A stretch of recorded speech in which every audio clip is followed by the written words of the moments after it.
It's instantly empowering to be in control of a tank and like having the authenticity of a real tank. It's ear-to-ear grin. The only thing that's more exciting than World of Tanks, I think, is probably riding around in real tanks.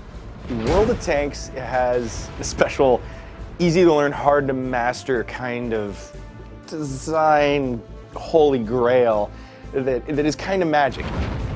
This is a really large-scale multiplayer game. It's 30 players per match. They're very quick, rapid battles. Even if you die early in the battle, you can go back to your garage and play another tank. There's 5 different classes of tanks, 7 different nations. There's over 350 tanks. Lots of content, lots of different ways to play. And playing with other people against other people, it's never the same thing twice. I really like to work my way up the different tank lines and upgrade a tank fully and get camouflage and pick out all the equipment and consumables that can go on it. If I see in the data that one tank is more popular, I try to go play that tank and really see what draws the players to that tank over other tanks.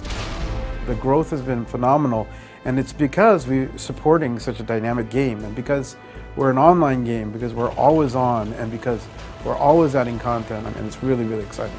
It's very accessible to anybody to pick up and play. And then tanks have a great history around the world. We jump through many hoops to make sure that the tanks are as authentic as possible, historically accurate, from working off of original plans to making sure we're talking with our in-house historians. And I love playing with them. I love seeing them every day. They're huge, they're massive, they're loud.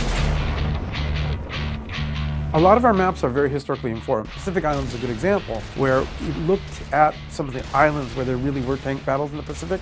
We do our best to try to make sure that plants in the region are correct. You know, is the ambient correct in terms of sound and backgrounds?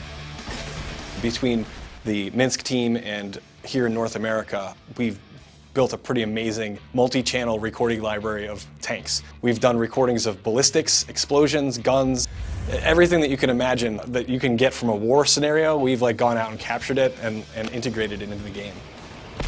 One of the nice improvements that we really get excited about is when we get to do the variants of the map. A lot of the players are accustomed to a standard map, how it's always played, but when we can come through and start creating a rain variant or a snow variant or a night variant, and even now the war variants, the layout may be the same, but as players are going through and playing it, it's a whole new experience for them. If you look at our forums and if you listen to our players, they're so passionate about every aspect of the game. And that really inspires us to listen to the public and try to keep the game experience alive and afresh. I saw one of my friends playing World of Tanks, asked him what it was all about. It was a free download, and I haven't put it down since. It's very easy to pick up, very easy to play. It's very straightforward, but you play more and you get better at the game. What excites me is really the skill involved and the research, the strategy. Anybody can kind of pick up the game and play, but as you progress further, the strategy becomes a little more imperative. From developers to community managers to players, you just get the vibe that everyone is so enthusiastic about this game right now and the game's future. It's such a vibrant community. The feedback from the community is great. They play the game and they'll take the time out to let us know if they really like something. Also, on the other hand, if something is broken or if something is wrong or if something is not historically accurate, the community definitely steps up and they let us know that. It's just a two-way street, and we try to be as transparent as possible. It's one of the best things about working on World of Tanks, honestly, is the interaction with the community. Every rev that we put out to the public, there's always usually something new, and that's continually happening, and I think it'll continually keep happening forever. It's always really, really cool to see what players are doing with the tanks and what they could do in the levels, which some of the stuff we may not have even thought of.